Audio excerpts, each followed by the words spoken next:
All right. So my presentation is based off of Chapter 5, which is Develop Academic Content Knowledge by Studying Big Ideas. Actually, Christina's presentation touched based a little bit on big ideas, and so we're taking more emphasis on it in Chapter 5. So why study big ideas? Why is it important? Well, we want knowledge-building approaches to reading that focuses on depth and process around learning. ELs and classroom peers generate their own message, theory, or argument about the topic. We all know that it's really important for students to express their own ideas and perspectives. We'll talk about further on. I don't want to go much into detail because we'll discuss it. Also, touchstone texts are rich in content. They are accessible and engaging. That features the big idea. We will also talk about touchstone texts later on in the presentation, so you guys know what I'm talking about. Big ideas are engaging. We all know engagement is key to learning for students, even for adults. So we'll touch base on that as well. Also, ELs find connections to their own life, which helps enrich their understanding of the text. Being able to build connection, not just for ELs, but also for students all around. Being able to build connections helps someone better understand the topic or the idea. I think we've all been there before where when we make a connection, not only do you feel like you know a little bit about it, but I feel like you get more engaged into it. At least if it's something that's interested you throughout your life or a time in your life.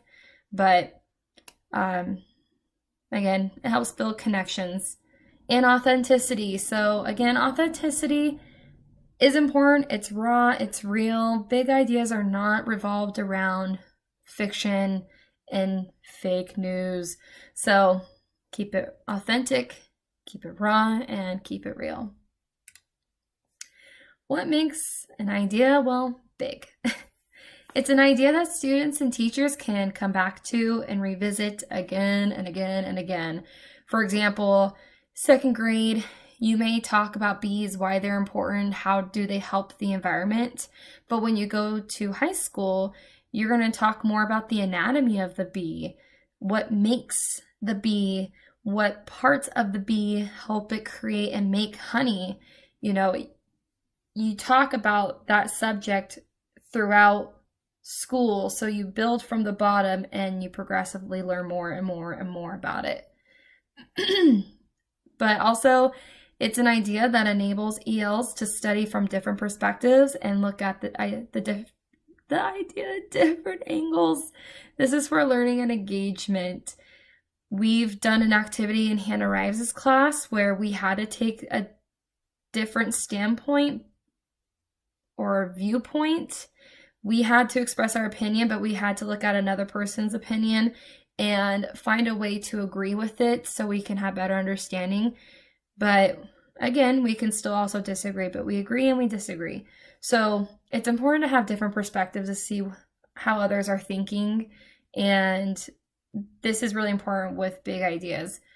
Also, if an idea isn't big enough, we don't get into deep learning. Let's be real. Make it important, make it huge, make it broad, make students think outside of the box. And then also, it's an idea that keeps students active, interactive, working with others, and very engaged. So we're going to talk about 3 parts of big ideas, and I'm going to tell you right now to take note on these because, well, let's face it, you're going to have to go back to them. So our first one is multifaced. So what do we mean by multifaced? This was something even I had a hard time answering without looking in the book for it. So multifaced means that ideas are abstract. And for those that don't really know what abstract means, it's different. It's out of the box. It's kind of unordinary in a way. They lead to discussions around questions without one clear answer. An example I like to use that I actually used with 6th graders was the idea of outer space and stars moving. Is there gravity in space? How do stars move? We just went on and on and on. Are they part of a galaxy? Is it gravitational pull? Like, there's not one clear definitive answer. You can really expand their knowledge, and ideas are going here, here, here, you know. Also, students will learn important and complex topics. I think making something kind of challenging for them, they thrive.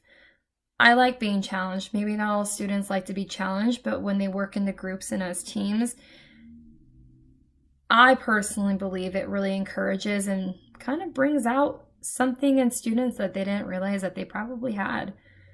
But multi-faced also means it allows times for multiple, diverse, and meaningful encounters to understand ideas deeply. So really getting engaged with others and having really different concepts and ideas. 2, big ideas are content-based. So what do we already know about content-based stuff? What do we already know about the term of content-based? Take a minute to think about what we already know and how it can connect to big ideas. I'll give you guys a couple seconds. Don't read any further.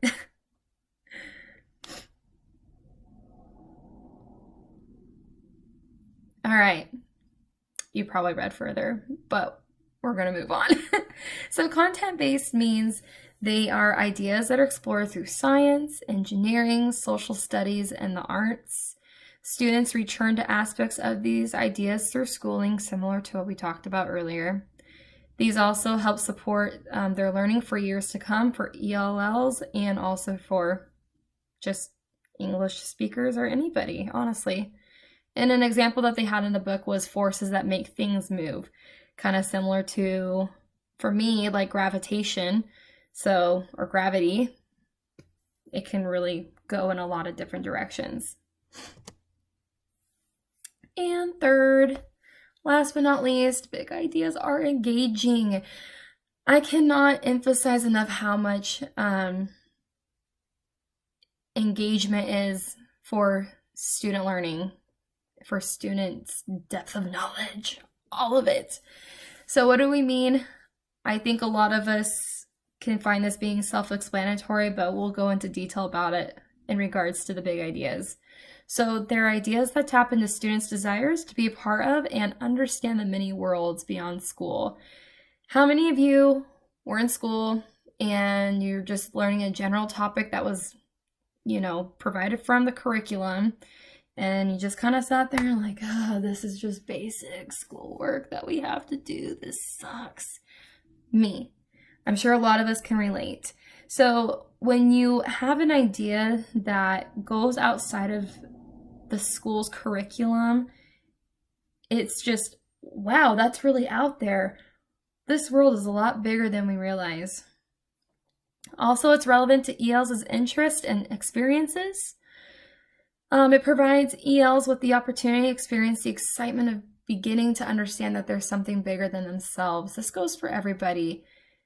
When you realize that you're just this little speck of thing and there's this huge world beyond you, it's kind of mind-blowing. So mind-blowing ideas and concepts are interesting. It makes you go, wow, that's crazy. What student wouldn't want to know something or learn more about something that blows their mind? I've yet for someone to answer that and disagree with me. So take a minute to remember a time when you were so engaged with the lesson or discussion, but realized how big that idea or concept was. Did that idea inspire you? Did it make you want to learn more about it? So just imagine how effective ideas like this could be for ELs and your students within your classroom. So we're going to talk about examples of do's and don'ts about big ideas and questions. I found these really important because it kind of broke it down of what is considered a big idea, what questions are considered big ideas, what types of questions are not. So we're going to go over the do's first.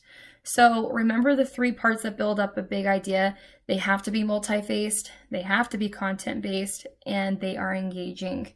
So some questions that you can use or go off of, or just examples to have in general, are forces that make things move, how relationships influence who we are, I've actually had a question like that when I was in high school, and just to hear everyone's perspective on it was kind of crazy. A lot of us disagreed, but it's ideas like that that kind of make you think a lot and kind of outside of the box and thinking how others interpret that question. Also, how the seasons influence living things, how regions of the US contribute to our union. That is something I would not be interested in. And I'm making this an example because I'm that student who wouldn't be engaged with that question. So this is where it's important for you as an educator to know your student body and to know what really excites them and what's engaging for them. Take a poll, throw out some topics and take a poll and an idea that students think, yeah, that's cool. Because the more you have in it, the more they're going to be engaged and into it. Also, there's affecting change in our school and the role of poetry and social movements. Some examples of don'ts. Well, in the book, it says that don'ts are straightforward. They are strategy or skill-based, and they're just about doing school. It's boring. It's just generic.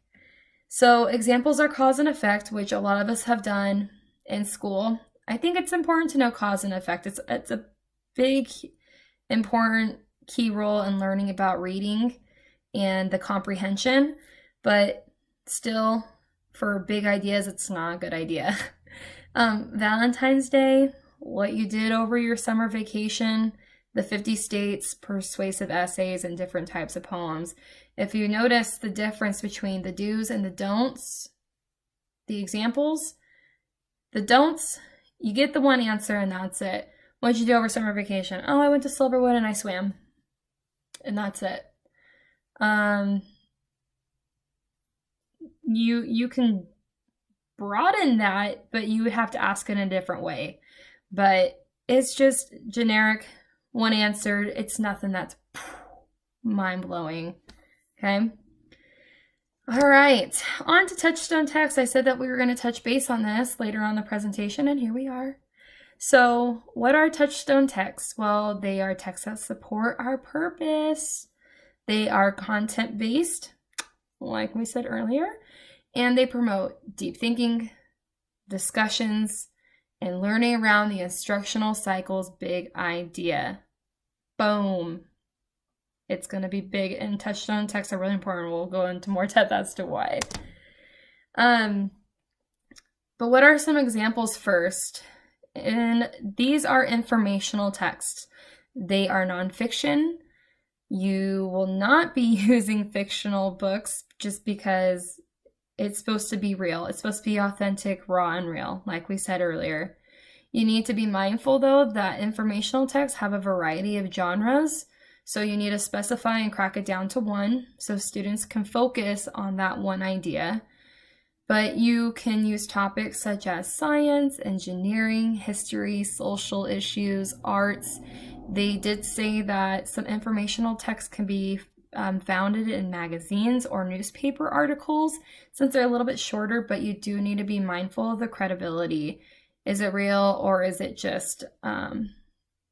I can't remember the word I was going to use for it, but is it just theory? That's the word. Is it just theory? Is it just ideas? Okay, so be mindful of credibility and nonfiction.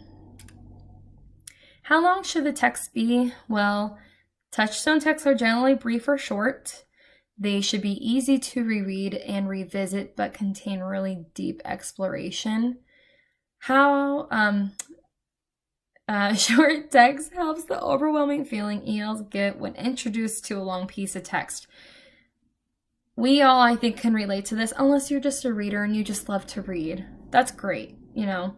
However, especially for ELs, you need to take into consideration that English is not their first language. So if you're going to go ahead and give the entire classroom a 30-page paper to read, annotate, and discuss over, you're going to have students and a lot of ELs that are going to be so far behind because they have to scaffold through all of that language and words that they don't understand and try to depict what does this word mean. So that could get overwhelming. That gets overwhelming for me. We had a textbook and uses class, and I told several of you that the vocabulary was not at my level. It was beyond my level. I had a really difficult time reading it, and it overwhelmed me a lot. So just be mindful that your text should be short, brief, but full of detail, and it should make kids really think outside of the box. But if you choose a lengthier textbook, make sure that you focus on just a section for key segments. And they said in the book that a few pages is okay. So just not 30, keep it short, condense it to focus on the important parts that you want to base your big idea around. So the reading level of the text. Well, try choosing a touchstone text at grade level for listening comprehension, but generally this reading level of text is going to be well above students' independent and reading levels. This is where it comes, and it's very important when you incorporate the group activity, because you get different ideas of how students interpreted the text. But not only that, you might have some students that really understand it and some that didn't quite understand it. So chiming in and talking to each other about it's going to actually build up their comprehension. Another thing, challenging them is important, but don't challenge them too much where it's going to defeat them, okay? But you need to choose a text that is slightly above students' reading levels because it promotes and supports for word learning and comprehension. We are educators, and we need to provide a scaffolding instruction so ELs can access the language, grasp the multifaceted topic, and understand new and challenging words. As I said before, if we don't challenge our students, they won't gain new knowledge. We want academic language here. We don't want just basic sight words and basic sentence structure, okay? Challenge them. Kids want a challenge. Make it a competition against the teacher for all I care. Sometimes kids really do that. They love going against the teacher. So class against teacher, incorporate some kind of competition, and then I think your students are probably really engaged. So what content should I look for with the touchstone texts? Well, keep these in mind. Again, these are something that you might revisit. So touchstone text should feature content that is relevant to the cycle's big idea. Keep in mind that there are at least 3 content criteria, and we're going to talk about all 3 a little bit. 1 is complex, 2 is accurate, and 3 is discussion worthy. So the first one's complex. I think a lot of us can define this, the word complex, as something that's difficult or challenging. So it provides details and examples. It has a varied word choice and sentence structure, not basic words, but challenging words and vocabulary. It also includes graphic features such as illustrations, photographs, graphs, charts, diagrams, maps, or timelines that they complement and enhance information provided. So what you're reading, it gives you a visual aid for it, and that also helps support ELs understand and learn, even the vocabulary aspect of it. So it helps with the visual learners, and it helps with ELs making that connection from text to image. The second one is accurate. So it's accurate and up-to-date information. We're in 2019 today. Toss out the 2015 textbooks, because guess what? There's a lot that's happened in the last 4 years, so you want it up to date. It's really important. It also distinguishes theory versus the fact. And students should begin to learn to note whose truth a particular text is telling, and this approach will give you more opportunities to talk with students about. And the last one is discussion worthy. I also think this is something a little bit self-explanatory, but I'll explain it for you. It's useful for getting a conversation started, doing your active engagement amongst groups. It emphasizes human relations, Also features a character who faces a real-world problem, so building those connections too with the characters is really important for comprehension. And then it also raises a complex dilemma. The vocabulary that you should look for, well, it should be taken from the touchstone text. It should contain high utility academic words, like we said before. The words are usually really meaty and they're complex. They can be a little hard to explain and they might even have multi-meaning. So having students kind of understand and try to figure out what the word is by using previous text to build up the definition of that meaning. Their words are useful when discussing and writing about the cycle's big idea. Also, these words help build depth of knowledge, and they are words that support EL's learning. Make it challenging, make it fun and exciting, make them think, make them learn. Okay, so we're towards the end of the presentation for chapter 5, but I'm going to have you all watch this video. I had a really difficult time finding a video that really reflected chapter 5, so I did my best. This is what I could find. So I want you to go ahead. This is also on your handout. You're going to watch the video and you need to answer this question. After watching the video, do you think the specialists are revolving their ideas and concepts around big ideas? Are they content-based? Are they engaging? And are they multi-faced? And you need to support your answer. So enjoy the video. I'm going to cover you up. Boom. Sticking, oh no. It made this big. Oh no. Hold on. What just happened here? Oh my gosh. There we go. All right. Enjoy, you guys.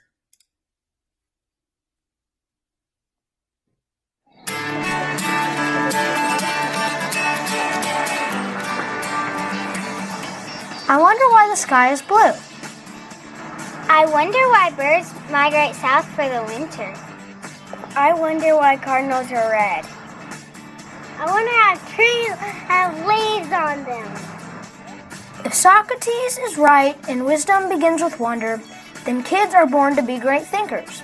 In our eyes, everything is new and exciting. Wondering helps us make sense of the strange world that surrounds us. That's not only true of kids, though. What if you were told that tomorrow you'd be flying a rocket to the moon? What is the first thing you would do? You'd ask a few questions, right? Kids are the same way. If we're engaged, if we're interested, if we're thinking, we're asking questions. Dr. Julia Roberts from the Center for Gifted Studies at Western Kentucky University has an interesting thought on this idea.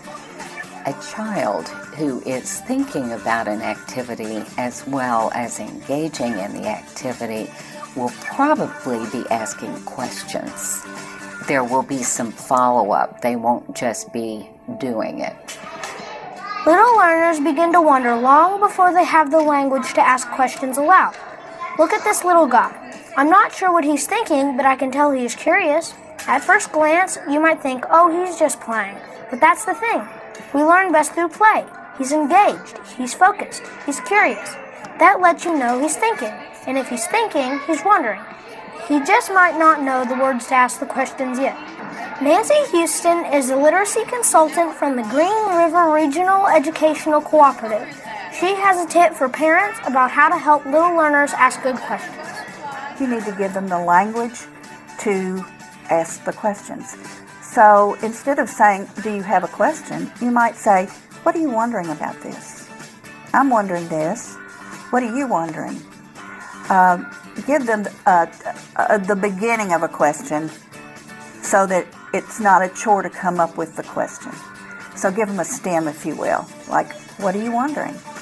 And give them lots of opportunities to wonder. If you want children to think about this, give them others. What does this remind you of? Then students are going to be making connections. You can say maybe, and then children are going to be making inferences. So give them the word they need to think at a higher level. Once we have the language we need to ask good questions, we're on fire. We have a tool for learning in our pocket that we can use anywhere, anytime. We'll be able to explore not only with you, but with our friends. Here, watch as this little girl learns to play with a toy she's never seen before. It was me. Because whatever. Just like with the little boy, at first it might look like this girl is playing in the science center. Her play turned into an investigation. See how she continues to explore even after her question was answered? Good questions usually lead to more questions. That's what happens when we're really learning. Play, question, explore. Play, question, explore. It's like a pattern. As a matter of fact, did you know that the typical preschooler asks 300 or more questions a day? Whew. That must be exhausting for you. Really though, listening to our questions isn't the hard part. The hard part is knowing what to do with all of our questions. This might sound strange, but sometimes when we ask you questions, we need more than the answer. See, when we ask a question, we're telling you we're interested in something. We're curious. We're engaged. When we ask you a question, you hold a fragile opportunity in your hands. The easiest thing for you to do would be to give us the answer. You're the adult. You know everything in our eyes. But as strange as it sounds, giving us the answer isn't always the best thing to do. Beth Schaefer is a veteran preschool teacher, and she'll explain a little more about this. And we're so quick to jump and answer that for them. A person once told me, and when we talk to children, it's not about knowing more than they do. It's a matter of giving them the opportunity to explore, to know more than we do. So asking the children, talking to them, and helping them break it down without doing it for them. Or, better yet, we don't want them to do it our way. And so often we get into the, well, if it was me, and you might try this.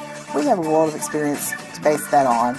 They have a world of wonder and curiosity to bring to the table, and they may do it very differently, and it may end up a better project, a product than what we would have assumed. Whether you're my teacher or my family, when you give me the answer, you teach something other than just the answer you give me. You teach me that I'll always find my answers by asking someone. Sometimes that's okay, but sometimes it's not okay. Unless you can guarantee me that you will live forever and always be here to guide me, I need to learn to think through things and find answers on my own. If I'm going to be an innovator, I have to be an independent thinker. The next time your little learner comes to you with a question, think about this. Rather than just answering, ask questions to make us think about it a little more. Give us time to explore ideas. Let us discover. Watch what happens as this little girl and her mom investigate together. I don't know. What do you think it is? What can you do with it?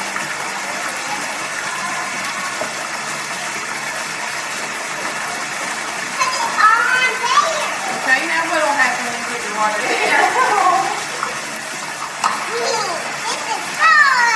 Oh, I'm glad you like it.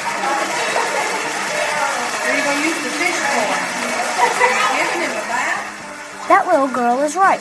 With curiosity as her guide, learning is fun. One of my favorite ways to learn is when you explore with me. Even if you think you know the answer, work with me until we solve it together. Who knows? The answer we come up with may be better. By the time a child is 9 years old, they're only asking around 100 questions a day. As we get older, sometimes we begin to think that questions are for people who don't have answers. In other words, questions are for people who aren't smart. If kids aren't asking questions, we aren't engaged, we aren't thinking, we aren't learning. How can you keep this from happening to your little learner? Dr. Roberts has an important thought on this. Well, wonder is something that should follow us all of our life as we engage with our environment, whether it's the outside environment or environment within our homes or our classrooms. Wonder is what involves asking good questions. And please know it is so much better for a child to ask a good question than to give the right answer, because we can find the right answers, but we've got to think in order to ask good questions. Whether kids admit it or not, we look up to you. We watch you all of the time. Let us see you excited about learning. Let us hear you wondering. Someday your words and actions will become my inner voice. If you brag on me for getting the answer right, then getting the right answer is what I begin to think is most important.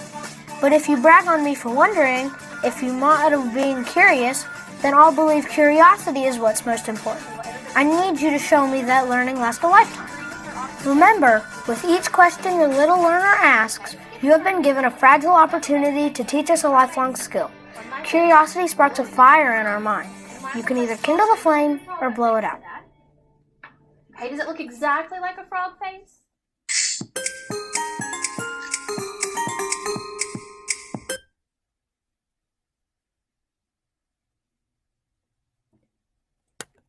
Okay, so I do want to touch base on one more thing that I didn't cover throughout this presentation, but just remember that big ideas, they aren't just about presenting a big idea to students. You need to keep in mind that allowing kids to ask questions and you allowing them to explore without giving them answers or little cheat ways to find the answer. It's not okay to do that. You need to let kids explore and, be creative, be innovative, think critically, think outside of the box, okay? So if we just give them the answer or give them the idea, then we're kind of enabling their learning. So keep that in mind. That's a huge part of the big idea as well, and especially with ELs.